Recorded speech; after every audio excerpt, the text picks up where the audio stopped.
Hi, my name is Rick Olderman. I'm a physical therapist and anesthetics practitioner, and we're talking about a fix for hip pain. What's going on with chronic hip pain? Well, there are a few issues that create chronic hip pain. It could be coming from your back. You could have poor gluteal or butt muscle function, or you could have something below the hip that's feeding up to the hip. So we'll look at all of these things here. So what I'm talking about with the hip is there is something called a side bending problem.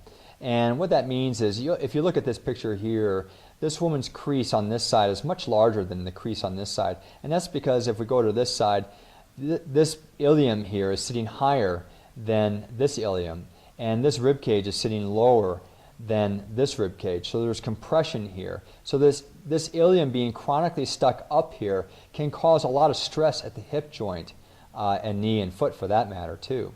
And if you look back over at this picture, you'll even see that this side of her pants are sitting higher than this side of her pants, and that's because these muscles in the waist are pulling the hip or the ilium up and creating stress there.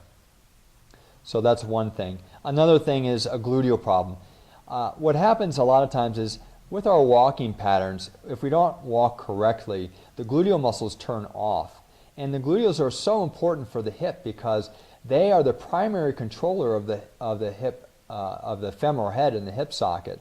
And when the gluteals aren't working, especially when we're walking, this femoral head starts to move around and slide in the hip socket and creates a lot of breakdown of tissues around the hip joint. And this can cause pain in the back of the hip, on the side of the hip, in the front of the hip. It can cause global hip pain, all sorts of things. So gluteal function is so critical to proper hip tracking and decreasing hip pain. And if we look at the gluteals a little bit more closely, you can see it has lots of jobs. It extends the leg, it rotates the leg, and again, if there's a problem, it causes a tracking issue. It could be something from lower down. So issues down below the hip can cause the pelvis to become asymmetrical. If you have a flat foot, it causes the knee to rotate in and the hip to drop down, which then again causes problems in the hip in the hip joint. There's all sorts of things going on here. Well, where do I go from here? Well, you can go to fixingyou.com and visit the top tests and tips and get started on understanding and fixing your pain. You can also go to fixingyou.com and join the interactive online clinic and finally solve all of these systemic issues that are creating your pain.